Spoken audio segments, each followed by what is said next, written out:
கிட்டத்தட்ட 471 நாட்களுக்கு பிறகு பல்வேறு கட்ட சட்ட போராட்டங்களுக்கு பிறகு முன்னாள் அமைச்சர் செந்தில் பாலாஜிக்கு உச்சநீதிமன்றம் பல்வேறு கட்ட நிபந்தனைகளுடன் இந்த ஜாமீனை கொடுத்திருக்கிறது. உங்களுடைய முதற்கட்ட பார்வை? நீதிமன்றத்தினுடைய இந்த தீர்ப்பு தலைவணங்கி ஏற்கத்தக்கது.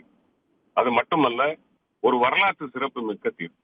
வரிசையாக கடந்த ஒரு 30 நாட்களுக்குள் இந்த ஈடியால் பழிவாங்கப்பட்ட பல தலைவர்கள், அதாவது சகோதரி கவிதாவாக இருக்கலாம், அல்லது சிசோடியாவாக இருக்கலாம், அல்லது சகோதரர் அரவிந்த் கெஜ்ரிவால் என்று வரிசையாக உச்ச நீதிமன்றம் அவர்களுக்கு பிணை வழங்கி இருக்கிறது என்று சொன்னால், இப்பொழுது ஏற்கனவே நாம் சொன்னதை போல ஒன்றிய பாசிச பாஜக அரசினுடைய கைப்பாவையாக இவர்கள் செயல்பட்டுக் கொண்டு இருந்திருக்கிறார்கள் என்பது இதன் மூலம் உறுதி செய்திருக்கிறது.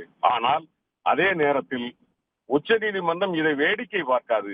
நீதிமன்றம் எதுவானாலும் நீதி வழங்கும். ஒருவேளை நமக்கு கொஞ்சம் காலதாமதம் ஆகியிருந்தால் கூட, காலதாமதமானாலும் நீதி கிடைக்கும், நியாயம் கிடைக்கும் என்பதை இந்த தீர்ப்பு உறுதி செய்திருக்கிறது.